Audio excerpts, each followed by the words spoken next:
Hello friends, welcome back to my channel Angels class room.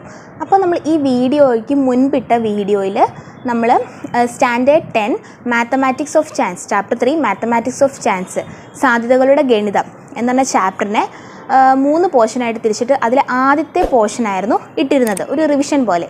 ഇനി നമ്മൾ രണ്ടാമത്തെ പോർഷനാണ് നോക്കാൻ പോകുന്നത്, ജോമെട്രിക്കൽ പ്രോബബിലിറ്റിനെ കുറിച്ചാണ് നോക്കാൻ പോകുന്നത്. ഓക്കെ, അപ്പോൾ എന്താണ് ഈ ജോമെട്രിക്കൽ പ്രോബബിലിറ്റി?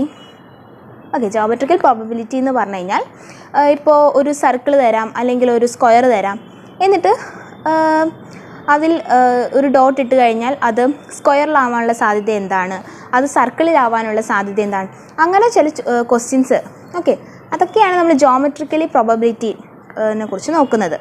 ഓക്കെ, അപ്പോൾ ഇവിടെ നിങ്ങൾക്ക് ജസ്റ്റ് ഒന്ന് മനസ്സിലാക്കാൻ വേണ്ടിയിട്ട് ഒരു എക്സാമ്പിൾ തന്നിട്ടുണ്ട്. ഇവിടെയാണെങ്കിൽ ഒരു മൾട്ടി കളേർഡ് ആയിട്ടുള്ളൊരു വീലാണ് കൊടുത്തിരിക്കുന്നത്. ഓക്കെ, ഇവിടെ 8 സെക്ടേഴ്സ് ആയിട്ട് തിരിച്ചിട്ടുണ്ട്. യെല്ലോ കളർ, ബ്ലൂ, അതുപോലെ വയലറ്റ്, റെഡ്. ഓക്കെ, അപ്പം ഇവിടെ 3 യെല്ലോ ഉണ്ട്, 2 വയലറ്റ്, 2 ബ്ലൂ, 1 റെഡ്.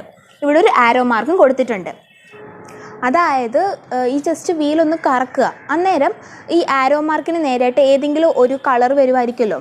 അപ്പോൾ ഇതിലിപ്പോൾ പല കളേഴ്സ് ഉണ്ട്, യെല്ലോ ഉണ്ട്, ബ്ലൂ ഉണ്ട്, വയലറ്റ് ഉണ്ട്, റെഡ് ഉണ്ട്. അപ്പോൾ ഇതൊക്കെ വരാനുള്ള സാധ്യത, പ്രോബബിലിറ്റി എങ്ങനെ എഴുതാം എന്നാദ്യം ഞാൻ പറഞ്ഞുതരാം. ഓക്കെ, അപ്പോൾ ഇവിടെ ടോട്ടൽ ഔട്ട്കംസ് എന്ന് പറഞ്ഞാൽ എത്രയാണ്? ഇവിടെ ടോട്ടൽ 8 സെക്ടേഴ്സായിട്ട് തിരിച്ചിരിക്കുന്നത്. 3 യെല്ലോ ഉണ്ട്, അതുപോലെ 2 വയലറ്റ്, 2 ബ്ലൂ, 1 റെഡ്. ടോട്ടൽ 8 സെക്ടേഴ്സാണ് ഉള്ളത്, 8 കളേഴ്സാണ് ഇവിടെ ഉള്ളത്. അപ്പോൾ ടോട്ടൽ ഔട്ട്കംസ് എന്ന് പറയുന്നത് നമുക്ക് എത്ര എഴുതാം? 8 എന്ന് എഴുതാം. ഇനി ഇവിടെ ഇത് കറക്കി ഇത് സ്റ്റോപ്പ് ചെയ്യുമ്പോൾ ആ ആരോയ്ക്ക് നേരെയായിട്ട് യെല്ലോ കളർ വരാനുള്ള സാധ്യത അതെങ്ങനെ എഴുതാം? അതിവിടെ യെല്ലോ കളറ് 3 യെല്ലോ കളേഴ്സാണ് ഇവിടെ ഉള്ളത്. ഓക്കെ, 3 യെല്ലോ കളേഴ്സാണ് ഉള്ളത്. അപ്പോൾ ഈ വീല് സ്റ്റോപ്പ് ചെയ്യുമ്പോൾ യെല്ലോ കളർ ആവാനുള്ള സാധ്യത, പ്രോബബിലിറ്റി എങ്ങനെ എഴുതാം? 3/8 എന്ന് എഴുതാം. അതുപോലെ ഇവിടെ ബ്ലൂ കളർ വരാനുള്ള സാധ്യത, ഇവിടെ ബ്ലൂ 2 ബ്ലൂ ആണ് ഇവിടെ ഉള്ളത്. അപ്പോൾ ഇവിടെ ടോട്ടൽ ഔട്ട്കംസ് 8 ആണ്. അപ്പോൾ ബ്ലൂ വരാനുള്ള സാധ്യത, പ്രോബബിലിറ്റി എന്ന് പറയുന്നത് 2/8 ആണ്. അതുപോലെ തന്നെയാണ് വയലറ്റും 2/8 ആണ്, കാരണം 2 വയലറ്റ് ആണുള്ളത്. ഇവിടെ റെഡ്, 1 റെഡേ ഉള്ളൂ. അപ്പോൾ ഇവിടെ റെഡ് വരാനുള്ള സാധ്യത, ഈ വീല് കറക്കി കഴിയുമ്പോൾ അത് റെഡ് ആവാനുള്ള സാധ്യത, പ്രോബബിലിറ്റി എന്ന് പറയുന്നത് 1/8 ആയിരിക്കും. കാരണം ഇവിടെ റെഡ് 1 ഉള്ളൂ. ടോട്ടൽ ഔട്ട്കംസ്, അതായത് മൊത്തത്തിൽ 8 സെക്ടേഴ്സ് ഉണ്ട്. അപ്പോൾ 1/8 എന്ന് വരും. ഇത് ജസ്റ്റ് ഞാൻ നിങ്ങൾക്ക് എക്സാമ്പിളായിട്ട് പറഞ്ഞതേ ഉള്ളൂ. ഇങ്ങനെ തന്നെ ക്വസ്റ്റ്യൻസ് ഒന്നും വരത്തില്ല, പലതരത്തിലും ഒക്കെ ക്വസ്റ്റ്യൻസ് ഒക്കെ വരുന്നത്. അപ്പോൾ എങ്ങനത്തെ ക്വസ്റ്റ്യൻസ് ആയിരിക്കും ഈ ജോമെട്രിക്കൽ പ്രോബബിലിറ്റിയിൽ നിന്നും വരാൻ സാധ്യതയുള്ളത്? അതുപോലെ 2-3 ക്വസ്റ്റ്യൻസ് ഒക്കെ പ്രീവിയസ് ഇയർ ക്വസ്റ്റ്യൻ പേപ്പേഴ്സിലൊക്കെ ഉള്ളതും കൂടി ഞാൻ ഈ വീഡിയോയിൽ ഇടുന്നുണ്ട്. അപ്പോൾ എല്ലാവരും അതൊക്കെ ശ്രദ്ധിച്ച് പഠിക്കുക. In 2 circles with the same center, the radius of the outer circle is twice the radius of the inner circle. The inner circle is shaded. If a dot is put in the figure by closing the eyes, what is the probability that it is in the shaded portion?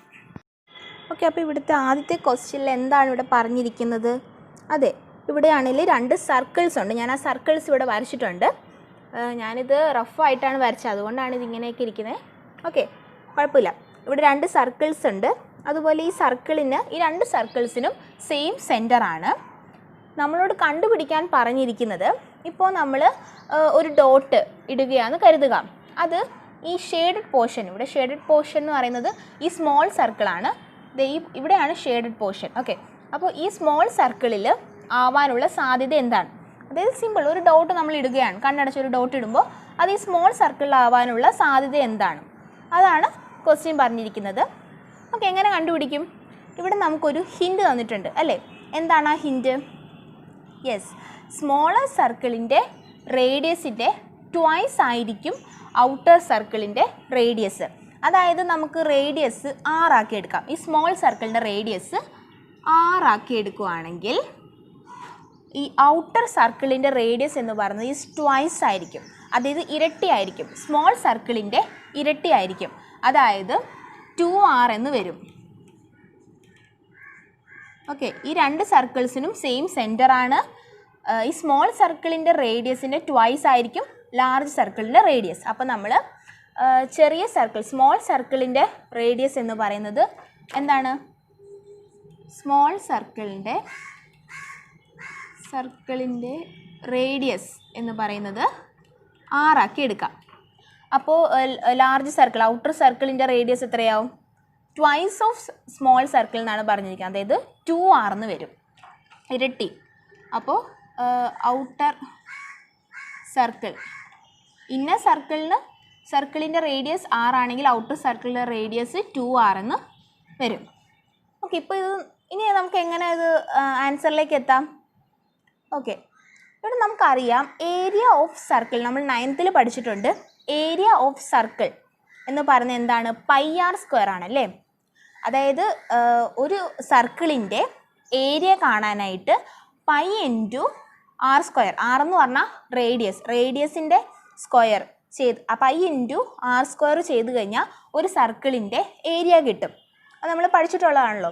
അപ്പോൾ നമുക്ക് ആദ്യം ഈ ചെറിയ സർക്കിളിൻ്റെയും ഈ വലിയ സർക്കിളിൻ്റെയും area കാണാം. Okay, ഇവിടെ ചെറിയ സർക്കിളിൻ്റെ ഏരിയ കാണാൻ എന്ത് ചെയ്താൽ മതി? πr² ചെയ്താൽ മതി. ഏരിയ ഓഫ് സ്മോൾ സർക്കിൾ, ഞാനിവിടെ സ്മോൾ സർക്കിൾ എന്നുള്ളതിന് SC എന്നിടുവാണേ, ഇവിടെ സ്പേസ് ഇല്ല അതുകൊണ്ടാണ്. Area of small circle πr² ചെയ്താൽ മതി. πr², r എന്ന് പറയുന്ന റേഡിയസ് ആണ്. ഇവിടെ നമുക്ക് റേഡിയസ് ഒരു നമ്പർ ഒന്നും തന്നിട്ടില്ല അല്ലേ. അപ്പം നമ്മളിവിടെ ഒരു 6 ആക്കി എടുക്കുമായിരുന്നു, റേഡിയസിന് 6 ആയി എടുക്കുമായിരുന്നു. അപ്പോൾ ഇവിടുത്തെ റേഡിയസ് 6 ആണ്. അപ്പോൾ r², അതായത് πr² എന്ന് തന്നെ വരും. അതായത് ഏരിയ ഓഫ് സ്മോൾ സർക്കിൾ അല്ലെങ്കിൽ ഇന്നർ സർക്കിൾ എന്ന് പറയുന്നത് πr² തന്നെയാണ്. ഇനി ലാർജ് സർക്കിളിൻ്റെ ഏരിയ കാണാം. ഏരിയ ഓഫ് ലാർജ് സർക്കിൾ, ഞാനിവിടെ LC അതായത് ലാർജ് സർക്കിൾ πr² ചെയ്താൽ മതി അല്ലേ. ഏരിയ ഓഫ് സർക്കിൾ കാണാനുള്ള ഇക്വേഷനാണ് πr².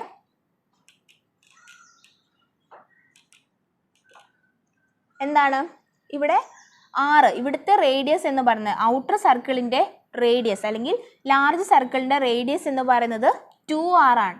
നമ്മൾ നേരത്തെ കണ്ടുപിടിച്ചായിരുന്നു അല്ലേ. കാരണം twice of radius of inner circle എന്നാണ് പറഞ്ഞിരിക്കുന്നത്. അതായത് ലാർജർ സർക്കിൾ അല്ലെങ്കിൽ ഔട്ടർ സർക്കിളിൻ്റെ റേഡിയസ് എന്ന് പറയുന്നത് 2r ആയിരിക്കും. ഇവിടെ എങ്ങനെ ചെയ്യാം? π × 2r² എന്ന് ചെയ്യാം. കാരണം ഇവിടുത്തെ റേഡിയസ് r എന്ന് പറയുന്നത് 2r ആണ്. അതുകൊണ്ടാണ് ഈ r-ന് പകരം 2r² എന്ന് ഇട്ടേക്കുന്നത്. 2r² എന്ന് പറയുമ്പോൾ എന്താണ്? 2r × 2r അല്ലേ. എങ്ങനെ എഴുതാം? π × 2r × 2r. 2 × 2 4 ആണ്. And 4 × π × r × r². അതായത് 4πr² എന്ന് കിട്ടും. അതായത് ഏരിയ ഓഫ് ലാർജ് സർക്കിൾ അല്ലെങ്കിൽ ഔട്ടർ സർക്കിളിൻ്റെ ഏരിയ എന്ന് പറയുന്നത് എത്രയാണ്? 4πr²ഉം ഏരിയ ഓഫ് ഇന്നർ സർക്കിൾ അഥവാ സ്മോൾ സർക്കിളിൻ്റെ ഏരിയ πr²ആണ്. ഇനി പ്രോബബിലിറ്റി കാണാമല്ലോ. അതായത് ഒരു ഡോട്ട് ഇടുവാണെങ്കിൽ അത് ഈ ഷെയ്ഡഡ് പോർഷൻ, അതായത് ഈ സ്മോൾ സർക്കിളിലാവാനുള്ള സാധ്യത എഴുതാമല്ലോ. ഇവിടുത്തെ ഈ ഫിഗറിലെ ടോട്ടൽ ഏരിയ എന്ന് പറയുന്നത് എന്തായിരിക്കും? ഈ ഔട്ടർ സർക്കിളിൻ്റെ ഏരിയ ആയിരിക്കും ഈ ഫിഗറിലെ ടോട്ടൽ ഏരിയ. എന്താണ് ടോട്ടൽ ഏരിയ? അതെ, 4πr² ആണ്. അപ്പോൾ നമുക്ക് total outcome P = total outcome 4πr² എന്ന് എഴുതാം. ഇനി ഇവിടെ ഫേവറബിൾ ഔട്ട്കം ഏതാണ്? അത് നമുക്ക് ആവശ്യം ഈ ഷെയ്ഡ് പോർഷനിലാവാനുള്ള സാധ്യതയാണ്. ഇവിടെ ഷെയ്ഡഡ് പോർഷൻ 4πr²ൻ്റെ πr² പാർട്ടാണ് ഉള്ളത്. ഓക്കെ, അപ്പോൾ എത്രയാണ് ഇവിടെ നമുക്ക് ഫേവറബിൾ ഔട്ട്കം? πr² എന്ന് എഴുതാം. കാരണം ഇവിടെ πr² വരാനുള്ള സാധ്യതയാണ്, അതായത് പ്രോബബിലിറ്റിയാണ് കാണേണ്ടത്. അപ്പോൾ 4πr²-ൽ πr² പാർട്ടും ഈ ഷെയ്ഡഡ് പോർഷൻ അതായത് ഈ സ്മോൾ സർക്കിൾ ആയിരിക്കും. ഇങ്ങനെയാണ് പ്രോബബിലിറ്റി എഴുതുന്നത്. ഇത് നമുക്ക് ഒന്നും കൂടി ചുരുക്കാമല്ലോ. ഇവിടുത്തെ ഈ πr²ഉം ഈ πr² ക്യാൻസൽ ആയിപ്പോവും. അപ്പോൾ എന്ത് കിട്ടും? 1/4 എന്ന് കിട്ടും. അതായത് probability of being the shaded portion എന്ന് പറയുന്നത് 1/4 ആയിരിക്കും. ഇത് മനസ്സിലായില്ലേ? ഓക്കെ, ഇതുപോലുള്ള ക്വസ്റ്റ്യൻസ് നമുക്ക് പ്രതീക്ഷിക്കാം. In the figure, ABCD is a square. Without looking, a point is marked in the figure. A. Find the probability that the marked point lies inside the square. B. Find the probability that the point lies in the triangle ABE. Question എന്താണ്? രണ്ടാമത്തെ ക്വസ്റ്റ്യനിൽ പറഞ്ഞിരിക്കുന്നത്, രണ്ടാമത്തെ question ഒരു figure തന്നിട്ടുണ്ട് കേട്ടോ. ഇവിടെ നോക്കിക്കേ, ഇവിടെ ഒരു സർക്കിള്, അതുപോലെ തന്നെ അതിൻ്റെ ഉള്ളിൽ ഒരു സ്ക്വയർ, അതിൻ്റെ ഉള്ളിലൊരു ട്രയാങ്കിൾ കൊടുത്തിട്ടുണ്ട്. ട്രയാങ്കിൾ ABE, അതുപോലെ സ്ക്വയർ ABCDയും കൊടുത്തിട്ടുണ്ട്. ഓക്കെ, അപ്പോൾ ഇവിടെ ക്വസ്റ്റ്യന് ചോദിച്ചിരിക്കുന്നത്, ആദ്യത്തെ സബ് ക്വസ്റ്റ്യൻ ചോദിച്ചിരിക്കുന്നത് ഒരു ഡോട്ട് ഇടുകയാണ്. ഓക്കെ, കാണാണ്ട് നമ്മൾ നോക്കാണ്ട് ഒരു പോയിൻ്റ്, ഒരു കുത്തിടുവാണെങ്കിൽ അത് ഈ സ്ക്വയറിൻ്റെ ഉള്ളിലാവാനുള്ള സാധ്യത എന്താണ് എന്ന് കണ്ടുപിടിക്കാനാണ്. രണ്ടാമത്തെ സബ് ക്വസ്റ്റ്യൻ പറഞ്ഞിരിക്കുന്നത് ഒരു ഡോട്ട് ഇടുവാണെങ്കിൽ അത് ഈ ഫിഗറിലെ ഈ ട്രയാങ്കിളിൻ്റെ ഉള്ളിലാവാനുള്ള സാധ്യത എന്താണ്.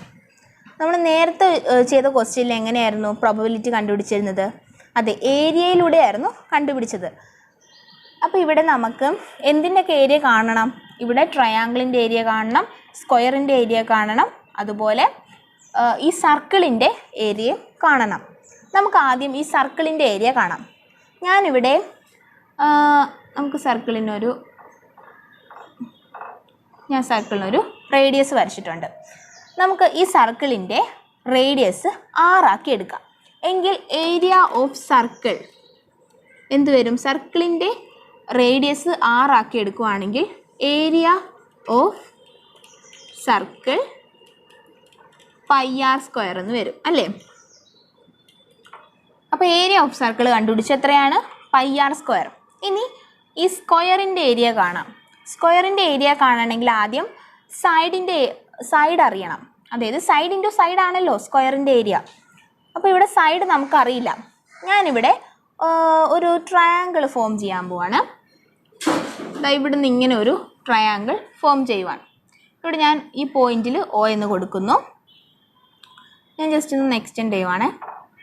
ഓക്കെ, നമ്മൾ പഠിച്ചിട്ടില്ലേ ഒരു സ്ക്വയറിൻ്റെ 2 ഡയഗണൽസ് ബൈസെക്റ്റ് ചെയ്യുമ്പോൾ അതുപോലെ അവിടെ മീറ്റ് ചെയ്യുന്ന ഈ 2 ഡയഗണൽസും ഉണ്ടാക്കുന്ന ആംഗിൾ എന്ന് പറയുന്നത് 90 ഡിഗ്രി ആണെന്ന് പഠിച്ചിട്ടില്ലേ? എന്താണ്? The diagonals of A square bisects each other and meats at the point 90 degree. ഒരു സ്ക്വയറിൻ്റെ 2 ഡയഗണൽസ് ബൈസെക്റ്റ് ചെയ്യും, ഈക്വൽ ആയിട്ട് കട്ട് ചെയ്യും, എന്നിട്ട് അവിടെ 90 ഡിഗ്രി ഫോം ചെയ്യും. അപ്പോൾ ഇവിടെ ഇതൊരു ഡയഗണലാണെന്ന് കരുതുക, ഇതൊരു ഡയഗണലാണ്, ഇവിടെ ഞാൻ എക്സ്റ്റെൻഡ് ചെയ്തില്ല, ഡയഗണലാണെന്ന് കരുതുക. അപ്പോൾ ഈ ആംഗിൾ എന്ന് പറയുന്നത് എത്രയായിരിക്കും?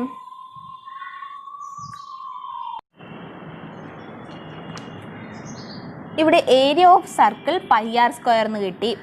ഇനി ഈ സ്ക്വയറിൻ്റെ ഏരിയ കാണാനായിട്ട് ഞാനിവിടെ ഒരു ഡയഗണൽ വരയ്ക്കുകയാണ്. അതായത് ജസ്റ്റ് ഒരു ഇങ്ങനെ AC എന്ന് പറഞ്ഞ ഡയഗണലും DB എന്ന് പറഞ്ഞ ഒരു ഡയഗണലും വരയ്ക്കുകയാണ്. ഇനി ഇവിടെ നിങ്ങൾക്കൊരു ട്രയാങ്കിൾ കാണാം. DOC എന്ന് പറഞ്ഞൊരു ട്രയാങ്കിൾ കാണാമല്ലോ. ഈ DOC എന്ന് പറഞ്ഞ ട്രയാങ്കിളിൽ ഈ ആംഗിൾ DOC എന്ന് പറഞ്ഞ ആംഗിൾ എത്രയാണ്? 90 ഡിഗ്രിയാണ്. അതെങ്ങനെ കണ്ടുപിടിച്ചതെന്ന് വെച്ചാൽ നമുക്കറിയാലോ, ഒരു സ്ക്വയറിൻ്റെ 2 ഡയഗണൽസ് സമഭാഗം ചെയ്യുന്നു, അതായത് ഈക്വൽ ആയിട്ട് കട്ട് ചെയ്യുന്നു. അതുപോലെ ഇവ രണ്ടും മീറ്റ് ചെയ്യുമ്പോൾ 90 ഡിഗ്രി ആംഗിൾ ഫോം ചെയ്യുന്നു എന്ന് നമുക്കറിയാവുന്നതാണല്ലോ. അപ്പോൾ ആ ഒരു കോൺസെപ്റ്റ് വെച്ച് DOC എന്ന് പറഞ്ഞ ആംഗിൾ 90 ഡിഗ്രി ആവും. ഓക്കെ, ഞാൻ ജസ്റ്റ് ഇതൊന്ന് മായ്ച്ചു തരാൻ, നിങ്ങൾക്ക് ഇത് കണ്ടു കഴിഞ്ഞാൽ കൺഫ്യൂഷൻ ആവും. ഓക്കെ, അപ്പോൾ ഇവിടെ ഒരു ട്രയാങ്കിൾ ഫോം ചെയ്ത് DOC, ഈ DOCയുടെ എന്ന് പറഞ്ഞാൽ ഈ DOC എന്ന് പറഞ്ഞ ട്രയാങ്കിളിൻ്റെ ഈ ആംഗിൾ 90 ഡിഗ്രിയാണ്. ഇനി നോക്കിക്കേ, ഈ സൈഡ് എന്താണ്? OD എന്ന് പറഞ്ഞ സൈഡ് എത്രയാണ്? ഇവിടെ ODയും OCയും റേഡിയസ് ഓഫ് ദി സർക്കിളാണ്. അപ്പോൾ റേഡിയസ് നമ്മൾ 6 ആക്കി എടുത്തിരുന്നു. അപ്പോൾ ഈ സൈഡ് എത്ര വരും? 6 വരും.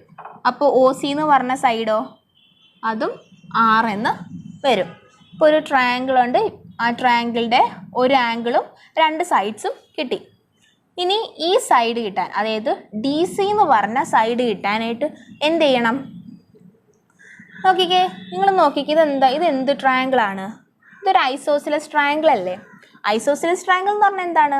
ഐസോസിലസ് ട്രയാങ്കിൾ എന്ന് പറഞ്ഞു കഴിഞ്ഞാൽ രണ്ട് സൈഡ്സും രണ്ട് ആംഗിൾസും ഈക്വൽ ആകുന്ന ഒരു ട്രയാങ്കിളാണ് ഐസോസിലസ് ട്രയാങ്കിൾ. ഈ ഐസോസിലസ് ട്രയാങ്കിളിൻ്റെ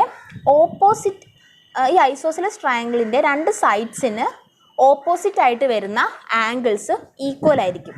ഇവിടെ നോക്കിക്കേ, ഇതൊരു ഐസോസിലസ് ട്രയാങ്കിളാണ്, കാരണം ഈ സൈഡും ഈക്വൽ ആണ് അല്ലേ?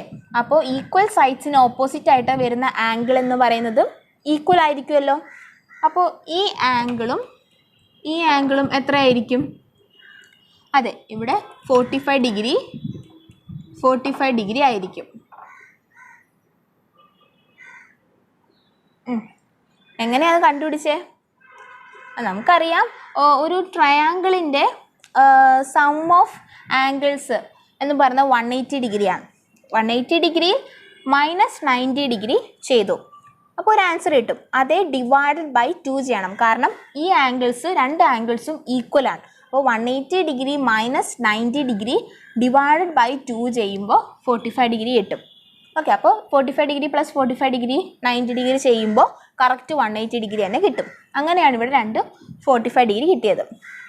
ഇനി നമുക്ക് ഈ സ്ക്വയറിൻ്റെ ഏരിയ കാണണമെങ്കിൽ ഈ ട്രയാങ്കിളിൻ്റെ ഈ ഒരു ഡി സി എന്ന് പറഞ്ഞ സൈഡ് കണ്ടുപിടിക്കണം. ഇവിടെ ഈ ആംഗിൾ, ഈ ഡി സി എന്ന് പറഞ്ഞ ഈ സൈഡ് എങ്ങനെ കണ്ടുപിടിക്കും? ഇവിടെ രണ്ട് സൈഡ്സ് തന്നിട്ടുണ്ട്, 3 ആംഗിൾസും കിട്ടിയിട്ടുണ്ട്. ഈ ഡി സി എന്ന് പറഞ്ഞ സൈഡ് എങ്ങനെ കണ്ടുപിടിക്കും? നമ്മൾ 8ാം ക്ലാസ്സിൽ 9ാം ക്ലാസ്സിലെ വെച്ചെങ്ങാണ്ടും ഈ റേഷ്യോസിനെ കുറിച്ച് പഠിച്ചിട്ടില്ലേ? അതായത് 45 ഡിഗ്രി 90 ഡിഗ്രി. ഇവിടെ എഴുതാം 45 ഡിഗ്രി 90 ഡിഗ്രി എന്ന ആംഗിൾസിന് ഓപ്പോസിറ്റ് ആയിട്ട് വരുന്ന സൈഡ്സിന്റെ റേഷ്യോസ് പഠിച്ചിട്ടില്ലേ? എത്രയാണ്? 1:1:√2 എന്ന് പഠിച്ചിട്ടുണ്ട്. ഇവിടെ 45 ഡിഗ്രിക്കും ഓപ്പോസിറ്റ് ആയിട്ടുള്ള സൈഡ്സ് എന്ന് പറയുന്നത് 6 ആണ്. അപ്പോൾ R:2 എന്ന് എഴുതാം. അതായത് ഇങ്ങനെ നോക്കുവാണെങ്കിൽ 45 ഡിഗ്രിക്കും ഓപ്പോസിറ്റ് ആയിട്ട് വരുന്ന സൈഡ്സ് 6 ആണ്. അതായത് ഈ രണ്ട് റേഷ്യോ 1:1:2 എന്ന് പറഞ്ഞാൽ ഈ റേഷ്യോ എങ്ങനെ വരും? R:6 എന്ന് വരും. ഇവിടെ √2 റേഷ്യോ വരുന്ന സൈഡാണ് ഡി സി അല്ലേ? അതായത് 90 ഡിഗ്രിക്ക് ഓപ്പോസിറ്റ് ആയിട്ടുള്ള സൈഡ് ഡി സി. ഈ √2 റേഷ്യോ വരുന്ന ഈ സൈഡ് എത്രയാണെന്നറിയോ? ഇല്ലല്ലോ. എങ്ങനെ കണ്ടുപിടിക്കാം? ഇവിടെ ഈ റേഷ്യോയുടെ കൂടെ, അതായത് ഈ 1:6 ചെയ്തപ്പോഴാണ് ഇവിടെ 6 കിട്ടിയത്. അതുപോലെ സെയിം 1:6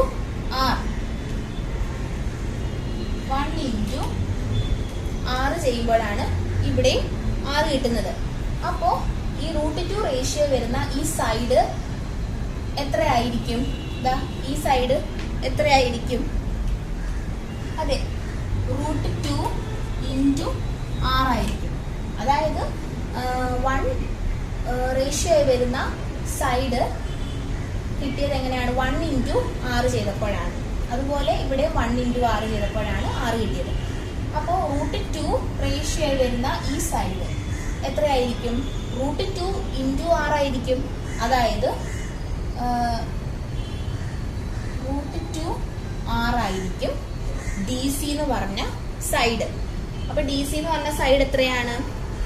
അതെ, √2 6. അപ്പൊ നമുക്കിപ്പോ സ്ക്വയറിന്റെ ഒരു സൈഡ് കിട്ടിയിട്ടുണ്ട്, √2 6.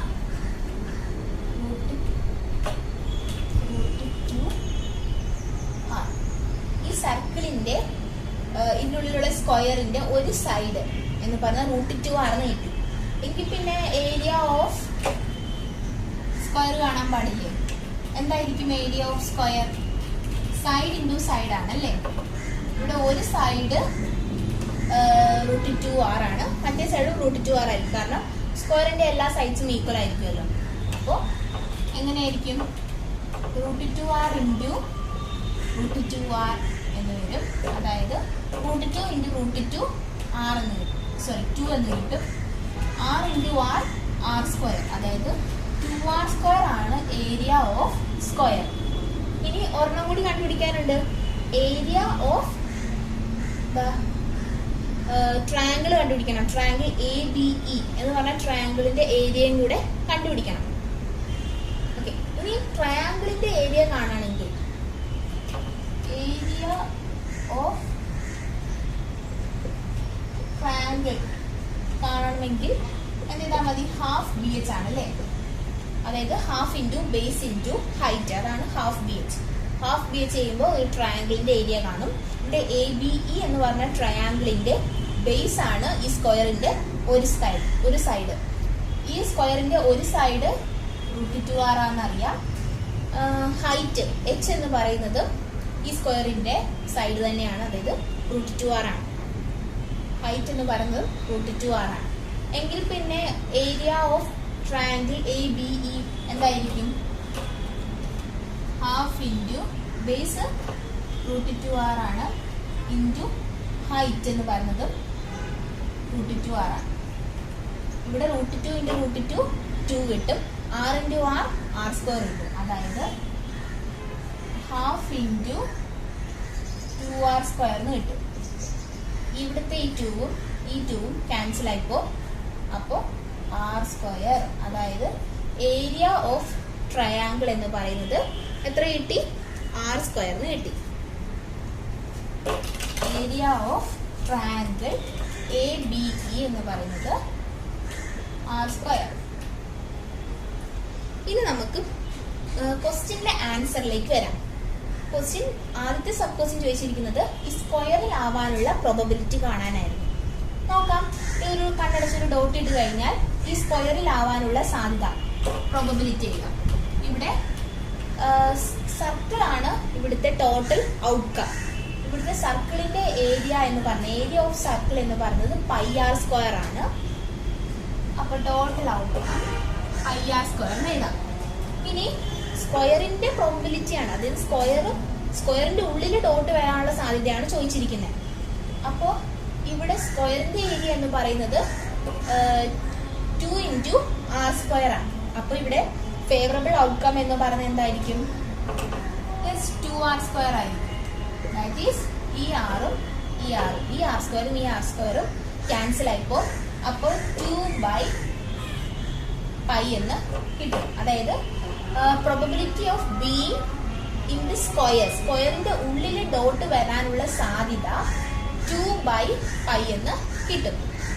ഇനി ഏരിയ ഓഫ് ട്രയാങ്കിൾ ABE എന്ന് പറയുന്നത് r² ആണ്. ഏരിയ ഓഫ് ട്രയാങ്കിൾ r² ആണ്. ആൻഡ് ഏരിയ ഓഫ് സർക്കിൾ അറിയാം πr² ആണ്. എങ്കിൽ ഒരു ഡോട്ട് ഇടുകയാണെങ്കിൽ അത് ABE എന്ന് പറഞ്ഞ ട്രയാങ്കിളിന്റെ ഉള്ളിലാവാനുള്ള സാധ്യത എന്തായിരിക്കും? അതായത് പ്രോബബിലിറ്റി എന്തായിരിക്കും? ട്രയാങ്കിളിന്റെ ഏരിയ r² ആണ്.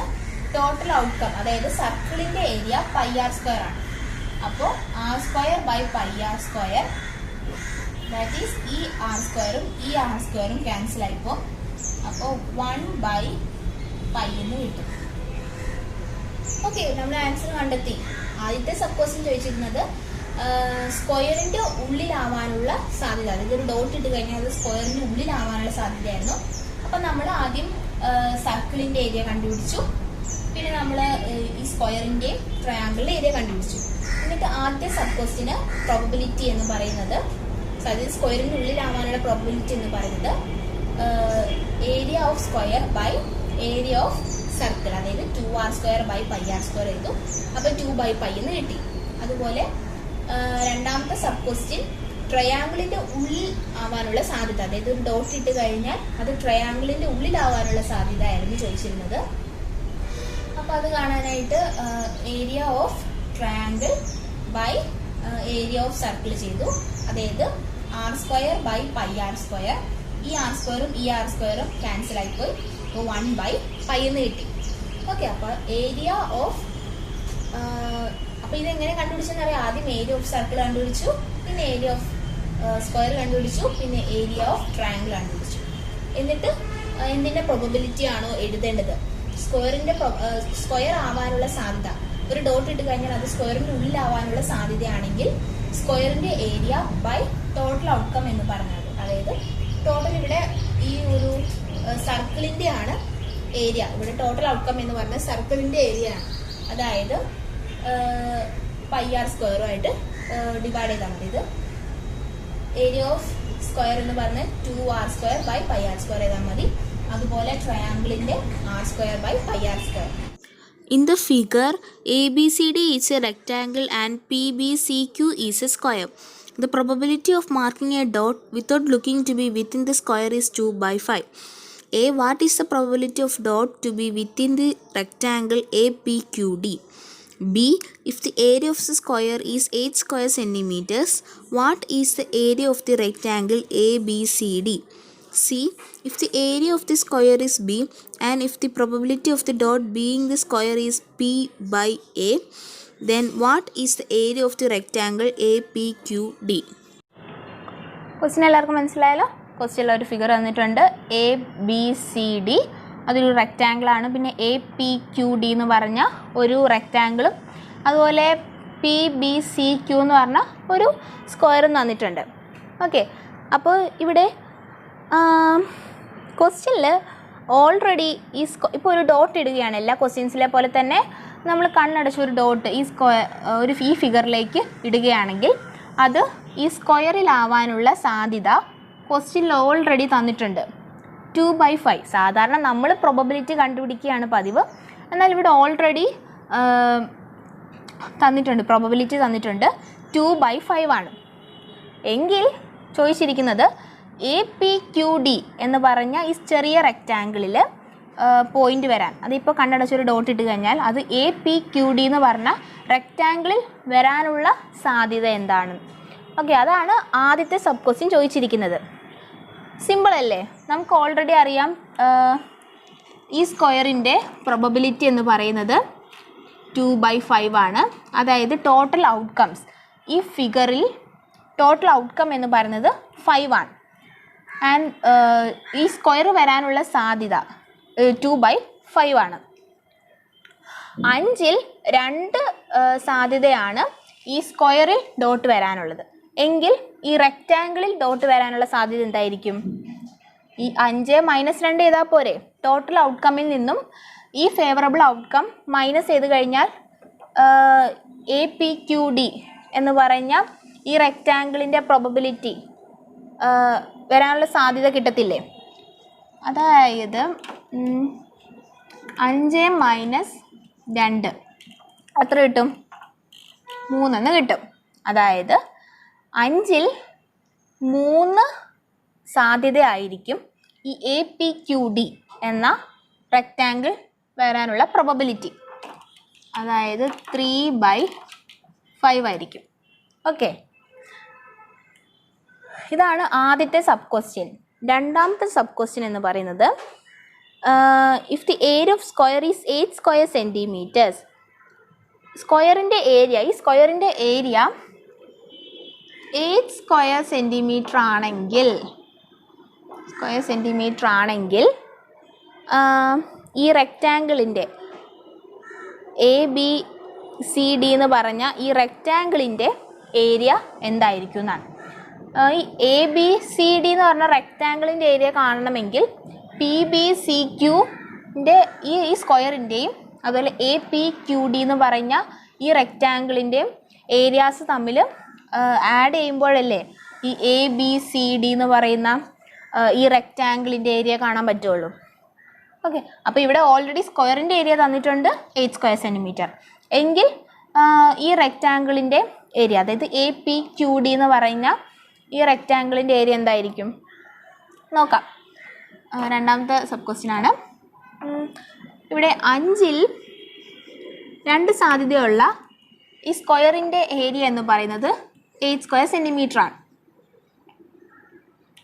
എങ്കിൽ 5-ൽ ഒരു സാധ്യതയുണ്ടെങ്കിൽ എത്ര ഏരിയ ആയിരിക്കും വരാൻ സാധ്യത? 4 സ്ക്വയർ സെൻറ്റിമീറ്റർ ആയിരിക്കും. ഓക്കെ, എങ്കിൽ 5-ൽ 3, അതായത് 3/5 പ്രോബബിലിറ്റി ആയി വരുന്ന ഈ റെക്റ്റാങ്കിളിന് വരാൻ സാധ്യതയുള്ള ഏരിയ എന്തായിരിക്കും? 3/5, അതായത് 5-ൽ 3 സാധ്യത വരുന്ന ഈ റെക്റ്റാങ്കിളിൻ്റെ ഏരിയ എന്തായിരിക്കും? അതായത് 1/5 പ്രോബബിലിറ്റി വരുമ്പോൾ 4 സ്ക്വയർ സെൻറ്റിമീറ്റർ ആയിരിക്കും ഏരിയ ആയിട്ട് വരുന്നത്. 2/5 പ്രോബബിലിറ്റി ആയി വരുമ്പോൾ 8 സ്ക്വയർ സെൻറ്റിമീറ്റർ ആയിരിക്കും ഏരിയ ആയിട്ട് വരുന്നത്. എങ്കിൽ 3/5 പ്രോബബിലിറ്റി ആയിട്ട് വരുമ്പോൾ ഏരിയ എത്രയായിരിക്കും? 4 × 3 ആയിരിക്കും, അതായത് 12 സ്ക്വയർ സെൻറ്റിമീറ്റർ ആയിരിക്കും. അതായത് ഈ APQD എന്ന ഈ റെക്റ്റാങ്കിളിൻ്റെ ഏരിയ എന്ന് പറയുന്നത് 12 സ്ക്വയർ സെൻറ്റിമീറ്റർ ആയിരിക്കും. ഓക്കെ, എങ്കിൽ പിന്നെ ഇനി ABCDയുടെ ഏരിയ കാണാനായിട്ട് എന്ത് ചെയ്താൽ മതി? അതെ, 12 + 8 ചെയ്താൽ മതി. അതായത് ഏരിയ ഓഫ് ABCD എന്ന് പറയുന്നത് എത്രയായിരിക്കും? 12 + 8 ആയിരിക്കും. ദാറ്റ് ഈസ് 20 സ്ക്വയർ സെൻറ്റിമീറ്റർ എന്നായിരിക്കും. അതായത് area of the rectangle ABCD എന്ന് പറയുന്നത് 20 സ്ക്വയർ സെൻറ്റിമീറ്റർ ആണ്. ഓക്കെ, ഇനി മൂന്നാമത്തെ സബ് ക്വസ്റ്റ്യൻ എന്താണ്? If the area of the square is B and if the probability of the dot being the square B/A, then what is the area of the rectangle APQD? ഇവിടെ എന്താ പറഞ്ഞിരിക്കുന്നത്? മൂന്നാമത്തെ question എന്താണ് പറഞ്ഞിരിക്കുന്നത്? Area of square ബിയും. ഒരു minute ഒന്ന് just ഒന്ന് മായ്ക്കട്ടെ.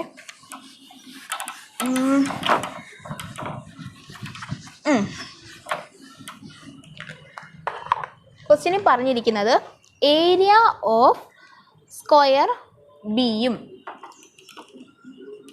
ഏരിയ ഓഫ് സ്ക്വയർ ബിയും ഏരിയ ഓഫ് ഈ സ്മോൾ ഏരിയ ഓഫ് ABCD എന്ന് പറഞ്ഞ ഈ റെക്റ്റാങ്കിൾ എന്ന് പറയുന്നത് എയുമാണ്. എങ്കിൽ ഈ സ്ക്വയർ വരാനുള്ള പ്രോബബിലിറ്റി എന്ന് പറയുന്നത് B/A ആയിരിക്കും. എങ്കിൽ ഈ APQD എന്ന ഈ റെക്റ്റാങ്കിളിൻ്റെ ഏരിയ എന്തായിരിക്കും എന്നാണ് ചോദിച്ചിരിക്കുന്നത്. അതായത് ക്വസ്റ്റ്യനിൽ തന്നെ തന്നിട്ടുണ്ട് ഏരിയ ഓഫ് സ്ക്വയർ ബിയും ഏരിയ ഓഫ് ABCD, അതായത് ഈ വലിയ റെക്റ്റാങ്കിളിൻ്റെ ഏരിയ എയുമായി എടുക്കുകയാണെങ്കിൽ APQD എന്ന് പറഞ്ഞാൽ ഈ റെക്റ്റാങ്കിളിൻ്റെ ഏരിയ എന്തായിരിക്കും? ഇവിടെ ടോട്ടൽ ABCD എന്ന് പറഞ്ഞാൽ ഈ ടോട്ടൽ റെക്റ്റാങ്കിളിൻ്റെ ഏരിയ A ആണ്, ഈ സ്ക്വയറിൻ്റെ B ആണ്. എങ്കിൽ ഈ റെക്റ്റാങ്കിൾ APQD എന്ന് പറഞ്ഞാൽ റെക്റ്റാങ്കിളിൻ്റെ ഏരിയ കാണാൻ എന്ത് ചെയ്താൽ മതി? അതെ, area of rectangle ABCD minus area of square PBCQ ചെയ്താൽ പോരെ? അതായത് A - B ചെയ്താൽ പോരെ? A - B ആയിരിക്കും area of rectangle APQD. Okay, question മനസ്സിലായല്ലോ. അപ്പോൾ ഇന്ന് നമ്മൾ ജോമെട്രിക്കൽ പ്രോബബിലിറ്റിനെ കുറിച്ചുള്ള ആ പോർഷനിലുള്ള കുറച്ച് കാര്യങ്ങളൊക്കെയായിരുന്നു ഡിസ്കസ് ചെയ്തിരുന്നത്. പ്രീവിയസ് ഇയറിൽ വന്ന ഒരു ക്വസ്റ്റ്യനും കൂടി നമ്മൾ പറഞ്ഞിരുന്നു. അതായത് കഴിഞ്ഞ SSLCക്ക് എങ്ങാണ്ടും വന്ന ഒരു ക്വസ്റ്റ്യൻ ഉണ്ടായിരുന്നു ലാസ്റ്റായിട്ട്. അപ്പോൾ ഈ ക്വസ്റ്റ്യൻസൊക്കെ നിങ്ങൾ പഠിക്കുക. അതുപോലെ തന്നെ ഈസി ആയിട്ട് പഠിച്ചു കഴിഞ്ഞാൽ വളരെ സിമ്പിളായിട്ടുള്ളൊരു ചാപ്റ്ററാണ് മാത്തമാറ്റിക്സ് ഓഫ് ചാൻസ്, സാധ്യതകളുടെ ഗണിതം. അപ്പോൾ എല്ലാവരും നന്നായിട്ട് തന്നെ പഠിക്കുക. Okay, thank you.